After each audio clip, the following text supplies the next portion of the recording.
Welcome back. After 5 weeks of grueling campaign and voting spread over 9 stages, the world's largest display of representative democracy came to a close today, with the Bharatiya Janata Party-led National Democratic Alliance appearing well on its way to winning more than 300 seats, much more than the 272 required to form a government.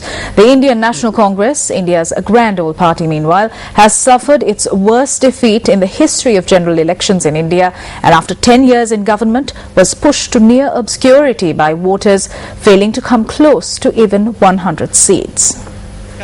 Chief of India's ruling Congress party Sonia Gandhi and her son Rahul, who led the party's electoral campaign, conceded defeat today at New Delhi in India. The Congress chief, while congratulating the BJP, said her party would continue to fight for its tradition, basic principles and ideals. Rahul Gandhi, son of Nehru Gandhi dynasty, who led a lackluster Congress campaign against Modi's electrifying charge, said he was disappointed with the results but congratulated the BJP on their victory nonetheless. I'd like to start by congratulating the new government. They've been given a mandate by the people of our country, so I wish the new government all the best. From my part, the Congress party has done pretty badly. There's a lot for us to think about, and as Vice President of the party, I hold myself responsible for what has happened. Stephanie Lazarus joins us now with a comprehensive analysis of the Indian polls.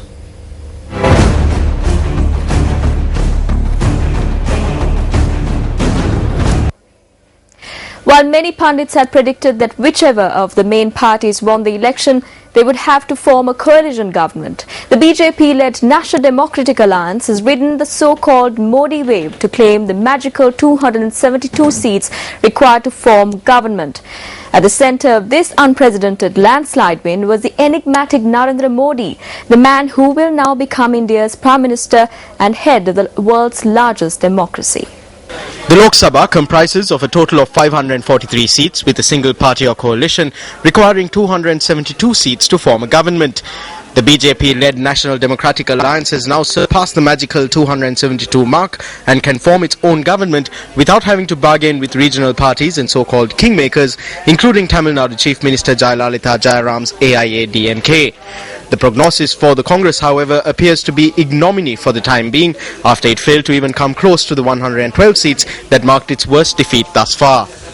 At the last general election in 2009, the United Progressive Alliance, or UPA, led by the Indian National Congress, formed the government after obtaining the majority of seats based on strong results in Andhra Pradesh, Kerala, Maharashtra, Rajasthan, Tamil Nadu, Uttar Pradesh and West Bengal.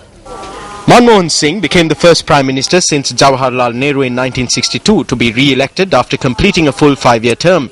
The UPA was able to put together a comfortable majority with support from 322 members out of 543 members of the House. The UPA alone had a plurality of over 260 seats as opposed to 218 seats in the 14th Lok Sabha, a far cry from their current position.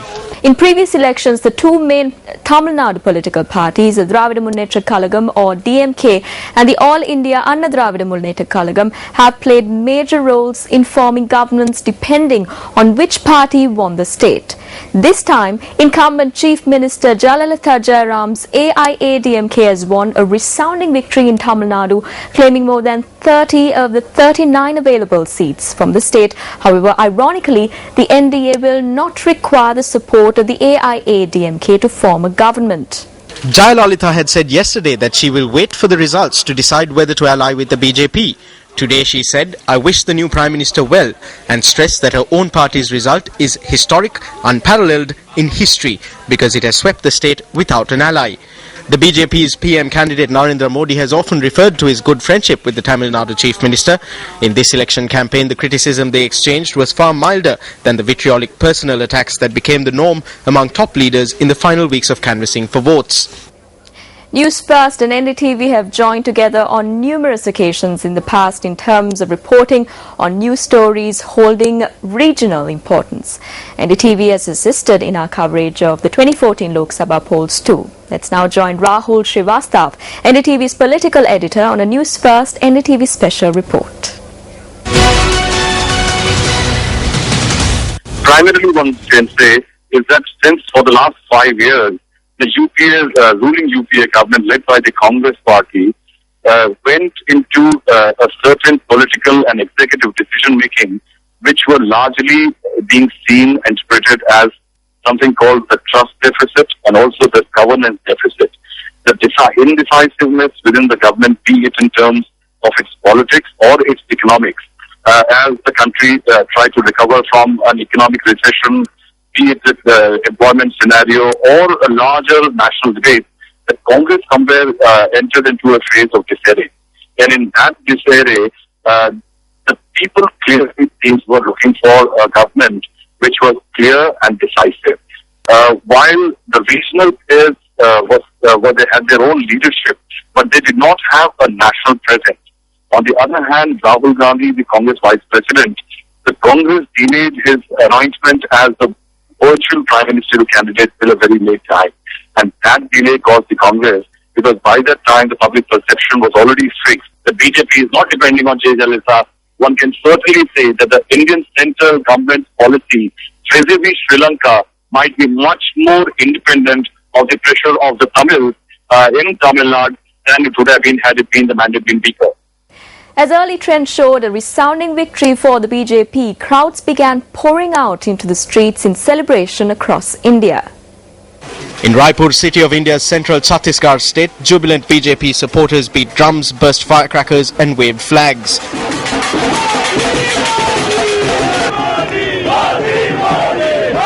In Lucknow, in Uttar Pradesh state too, the beating of drums and the bang of fireworks heralded the BJP's victory.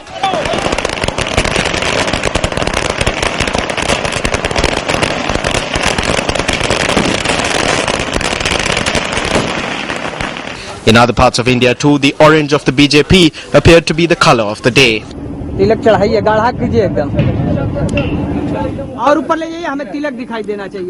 With his victory all but assured, Narendra Modi's first visit was to his aging mother in Ahmedabad. From the very beginning of his campaign, the enigmatic Narendra Modi had proclaimed himself Prime Minister and led the campaign from the front with vigour. Let's take a brief look at the man who would be the leader of the world's largest democracy. Narendra Modi, who has been Chief Minister of the western state of Gujarat since 2001, is seen as a dynamic and efficient leader who has made his state an economic powerhouse. But he is also accused of doing little to stop the 2002 religious riots when more than 1,000 people, mostly Muslims, were killed, allegations he has consistently denied. When he was named as the head of the BJP's campaign committee in June, Janata Dal United, a key ally of the BJP-led NDA, left the alliance, fearing that it would lose the support of Muslims in the state of Bihar, where it ran a coalition government. Modi became an international pariah after the riots. The US denied him visas and the UK cut off all ties with him. But a decade later, the controversial politician has been reintegrated into the political mainstream. A brilliant speaker, the Hindu hardline party's poster boy is often called the BJP's brightest star, and his supporters began a spirited Modi for PM campaign much before the party overcame some stiff internal differences to anoint him the candidate.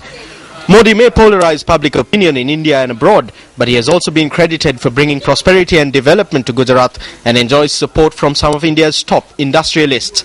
As a result, he has been re-elected 3 times as the state's chief minister.